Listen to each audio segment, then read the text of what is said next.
So last week, I actually went up to Northern California to take a deposition of an important witness in person.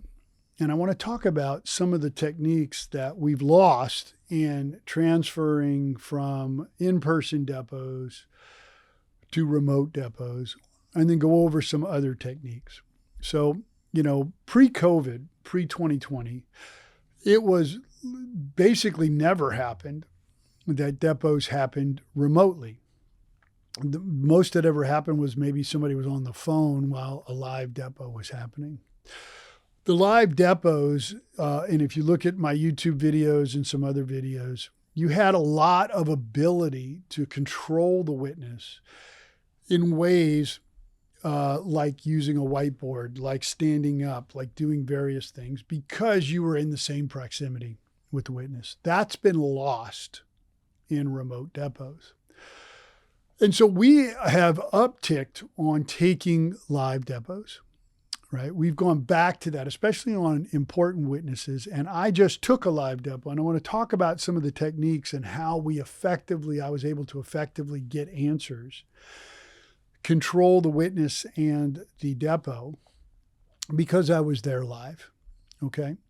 So when you're in a live deposition, I strongly recommend that you have some sort of whiteboard, preferably a whiteboard that's big, or at least some kind of butcher paper to use. And so what I did before I started the depo, because I had a whiteboard, was I wrote up on the board something that I needed. I needed to know when the important events happened. I wanted to know when it was an employment case, when the termination happened, right? I wanted to make sure that I had the names of all of the parties and who they were. And so before I even started the depo, because I wanted to have it organized in my own mind, I wrote up on the whiteboard the date of termination, some of the other important dates, the name of the plaintiff, the name of the various important people, HR, CEO, et cetera, board members, et cetera, right? When I started the deposition, of course, the first thing the deponent is doing is looking at the whiteboard. But what it's very, very effective at doing is when you get an answer, when you get an information, something that's important, you then go write it additionally up on the whiteboard. The whiteboard becomes the timeline. It becomes something that once you've used throughout the depo with good handwriting, with making sure even if you have to rewrite it so it's... At the end, I took a photo of the whiteboard and I attached that as an exhibit. But here's what happened. When you have it up there, you can put things into context. And most of us remember stuff, at least generally with dates and things that happen, in context. For example, you may remember that something happened. You don't remember exactly the time frame. But if I say, did it happen before COVID or after COVID? You're like, oh, after COVID. If I say this big event, this collision, this something happened on this day, this was February of 2022, right? So that was 3 years ago. Has it been in the last 3 years or was it before that? And people can put it in context. When it's written up on a whiteboard, that same contextual thought process makes your testimony about dates and times and whatever more accurate. But also when you write names as people are coming up, not only does it help refresh the recollection of the deponent, but it helped me. Right? It helps me when I'm writing names up and they're like, oh, we had a meeting of the board and I've got the board member names up there. Well, did Tony say anything? What about Michelle? What about Sheila, et cetera? And it helped me to kind of expand on what was discussed. So a lot of times you're like, at the board meeting, what was discussed? I don't really remember. Just generally it was about X, Y, and Z. Well, who talked? I'm not sure. Well, did Tim talk? He did. Well, what did Tim say? Right? So it does effectively help you focus. Plus, I'm standing up and writing. Under the Emerson Electric Company, sometimes, I can make the deponent write. Sometimes I'll say, you know what, your handwriting's better than mine. Why don't you take my pen and go right up on the board? Just by doing that, I've exerted more control of the situation. That makes it more likely that the defense lawyer won't object and interfere because I'm controlling the situation. It also makes the deponent less likely to fight with me because I'm controlling the situation. Hell, I've taken depos at a whiteboard where I'm standing with the deponent for hours and the defense lawyer is way, way down on the other side. Because Emerson Electric Company in California is the case site that allows me to get the deponent to write stuff, to make schematics, to act things out. So I could do that, right? But also me standing up, right, in a non-threatening way does connote power and control. It also shows the other side that I know what I'm doing. I know the rules of a depo. Basically, I can do whatever the hell I want as long as I'm not harassing the other side. The defense objections are limited, and you know the law to limit them to form of the question objections, right? So, objection, counsel's walking around. Okay. Objection, counsel's writing on the board. Objection, counsel, sit down while you're asking questions. I'm not going to let him answer unless you sit down. Stewart versus Colonial Western. The only instruction not to answer has to be on a question that's private or a privilege. Conduct, if you want to talk about conduct, stop the goddamn depo right now.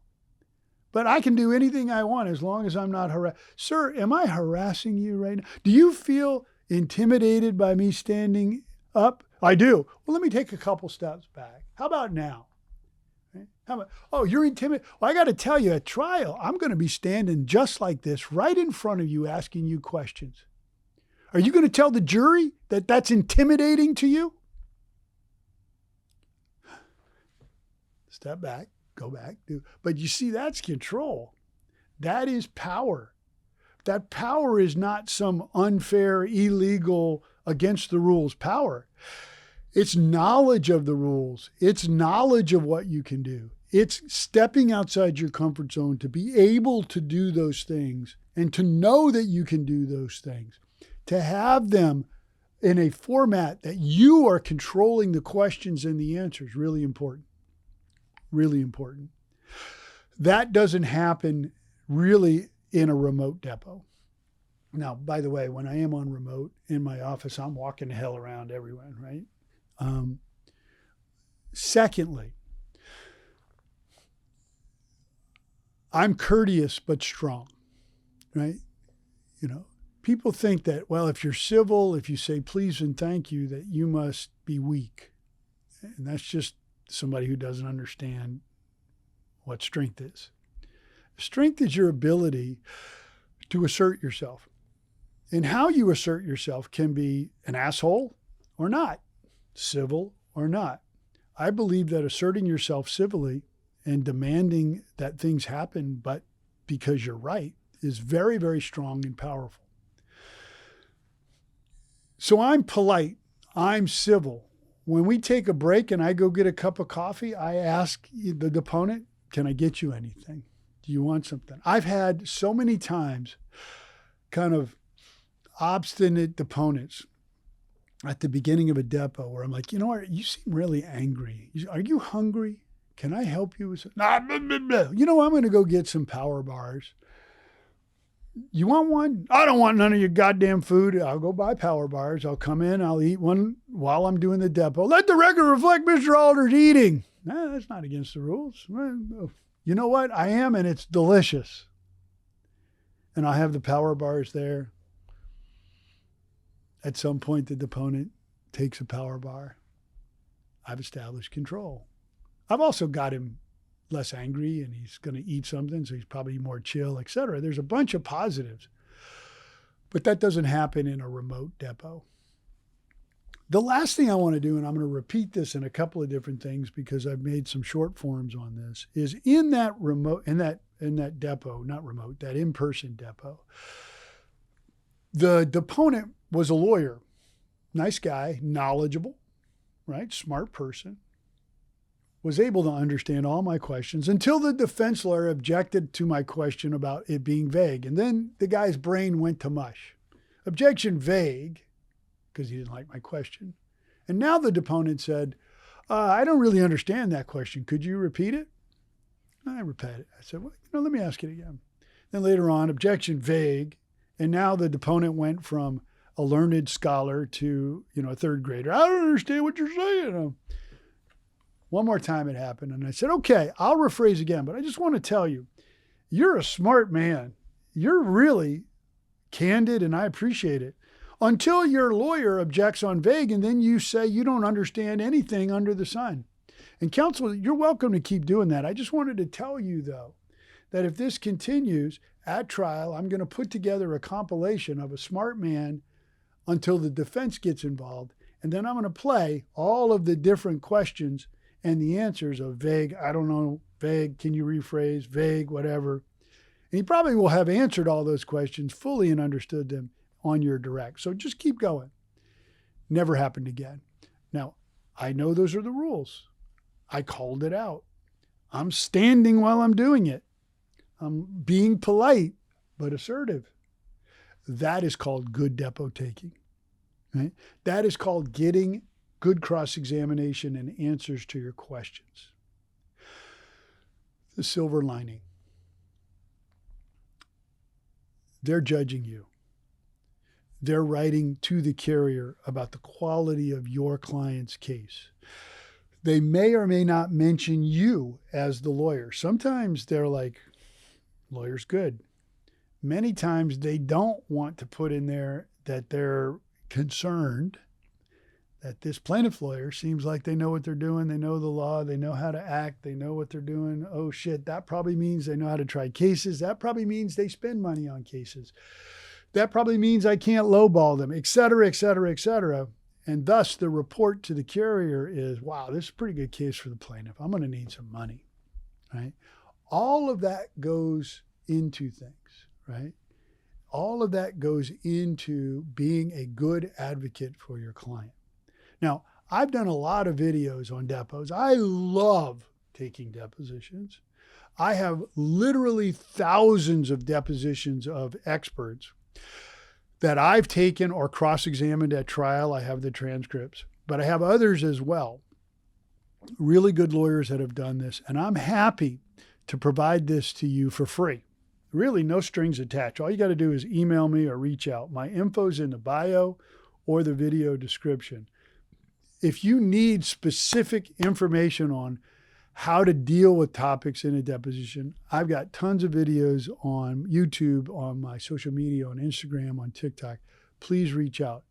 But I would love to talk to you about your depositions. I'd love to offer some thought processes and some strategies on how you can control a depo to not only get answers, but to convey to the other side what kind of leopard you are, because leopards don't change their spots. And good depo takers who know the law are the same kind of leopards that try cases and that require real money on cases before they're going to settle. So please reach out. Again, my info's in the bio or the video description.